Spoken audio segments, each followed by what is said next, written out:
Jean-Paul Gaultier Le Mal Elixir DNA with a twist. They've made it more airy, more ambroxan based, easier to wear. This is more like a signature material, whilst Le Mal Elixir to me was always more like an evening clubbing scent. We are in the month of October and you want the best Middle Eastern fragrances for this month. I always say October is you going more into the amber territory. You're going away from the freshness of September, but you're not quite at the intensity of November, December, and January. So you want that kind of sweetness in your fragrances, but a nice balance at the same time. We have 6 Middle Eastern fragrances here today for you guys, all affordable, giving you that luxury you're looking for, but at a good price. Let's begin the main list. Class is in session.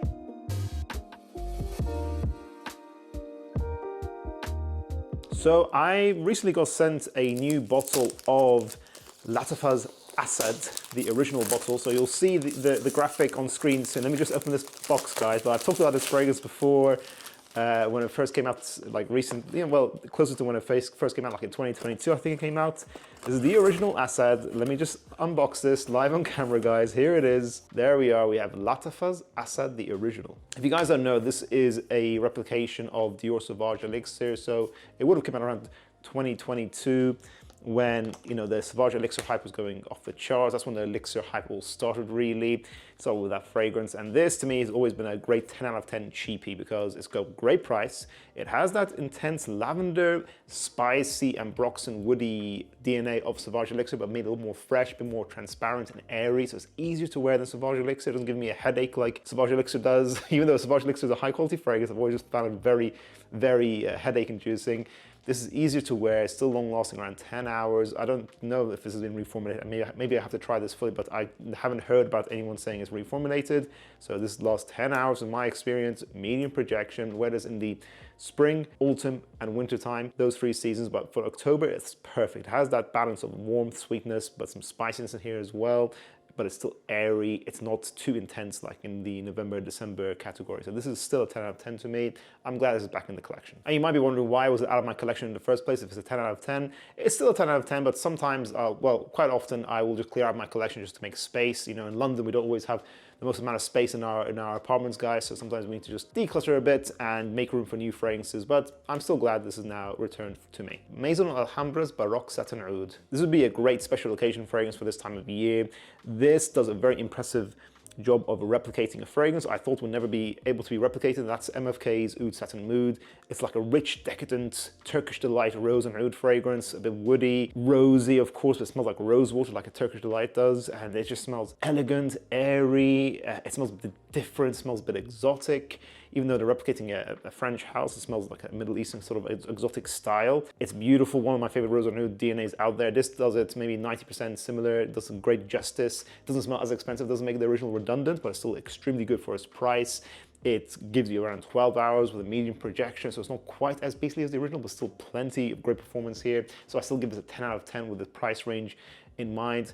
A fantastic head-turning scent for October. Today's video is sponsored by Khadlaj, who are one of the most famous Middle Eastern houses out there. They have done some fantastic, famous fragrances on the scene already. And today we have 2 fragrances from them that actually suits the theme of today's video perfectly. They're not technically on the main list because this is a sponsored segment, but actually these would work perfectly for October. First, we have Azure Velvet by Khadlaj, which looks like this as the bottle. This is a replication of Parfum de Marly's Layton. Think of that spicy apple, warm vanilla, woody DNA of Layton, but we all know Layton has a kind of freshness to it. This kind of leans more into the freshness. Think more of an enhancement of those white musks in Layton. It smells a bit more airy, powdery. So this is like a fresher take on Layton. Whereas in the similar season, similar functionalities as Layton, it's not as beastly as Layton. It lasts around 6 to 8 hours, but still plenty good for your daily cold weather freshie. Let's say you want to wear this every day or as your signature in general. This is a fantastic fragrance for that. I'd say this smells around 90% similar to Layton. It has no harsh edges to it.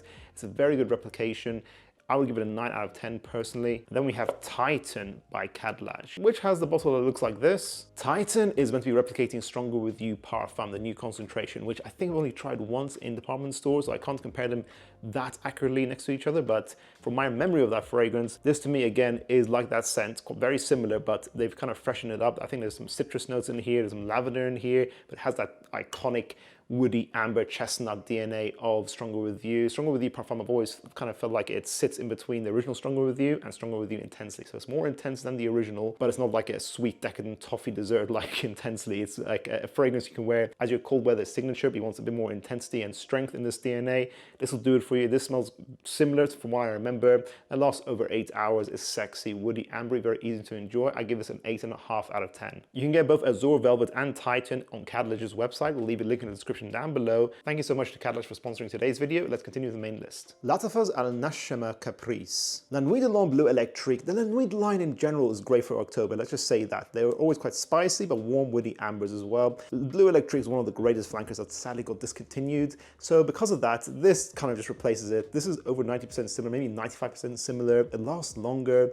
And it's like, what, a third of the price of what Bleu Électrique used to originally be before it got discontinued anyway. So I feel like this is one of the best replicating fragrances out there, really. It's a 10 out of 10 in my opinion. It still has that sexy cardamom, woody, amber, the citruses. It feels like the more modern take on La Nuit de l'Homme. That's what Bleu Électrique was. It was like a revitalization of that DNA. I don't think you need to get the original unless you want like that, let's say, classic romantic feeling of the original. The original is kind of still quite nice actually, but Bleu Électrique is your more versatile take on it. It's a great DNA. It's a great signature that you can just wear every day, and Nashama Caprice does it justice. It's 10 out of 10 from me, 10 hours plus longevity as well with a medium projection. Afnan Turathi Brown. The flanker you unfortunately don't hear as much about from this line, I think is very good. Okay, I think Blue is easier to understand, easier to enjoy. It's easy to understand fresh. It's Tigars and it replicated. This replicates Tuxedo instead, which is the DNA I've never been the hugest fan of, but I always feel like that fragrance is overpriced. Its clones are better. They are just I don't know, much more worth the money really. I feel like Tuxedo is just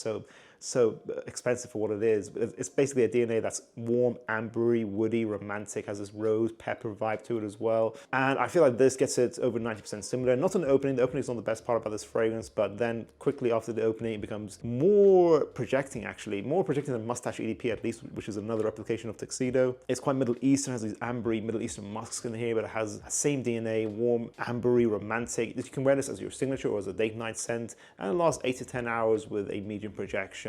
So I feel like it is an improvement of replications of this DNA in general, and it just makes the original redundant in my opinion. I just feel like the original was never worth the price anyways in general. So this is still a 10 out of 10, especially for the price that you can get this at. Armaf's Club de Nuit Lionheart Man. Now I would say vanilla is more suited to the later months when it gets colder, so let's say November to February, but you can wear this as your signature in October because it has a nice airy vanilla, like ambroxan, musky vibe to it. It's that Jean-Paul Gaultier Le Mal Elixir DNA with a twist. They've made it more airy, more ambroxan based, easier to wear. This is more like a signature material, whilst Le Mal Elixir to me was always more like an evening clubbing scent. This is balanced. This is really nicely blended as well. It's very smooth and it lasts a long time, around 10 hours with a medium to loud projection. So it still has beastly projection like the original. Not quite as beastly, but still up there to be honest with you.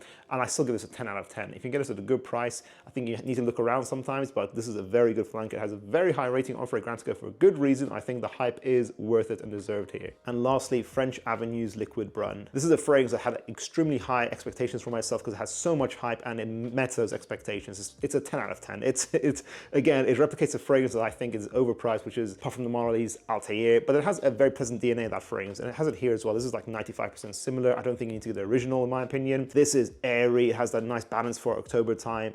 Airy, praline, cinnamon, orange blossom in here. It probably has some ambroxan here as well. So it's like smooth, creamy sweetness that isn't too intense, not too cloying. It's actually a very easy to wear, easy to enjoy, head-turning fragrance. It has pretty loud projection, honestly, and lasts over 10 hours. For the price, the way it makes the original redundant, I just have to give this a 10 out of 10. I think in October time, if you don't want something that's going to be annoying to wear for your more fun, loud environments, this is a great scent to go. Thank you so much for watching, guys. What are some Middle Eastern fragrances you're interested in these days? What are some big hype beasts that you think I should be checking out? What do you think are the best Middle Eastern fragrances for October? Do you agree or disagree with my list here today? Make sure you guys are going to Khadlaj's website and the link down below to check out both Azure Velvet and Titan. Thank you so much for watching, guys. Make sure you check out our previous month's video on the same topic up here for September. I'll see you guys in the next one. Class dismissed.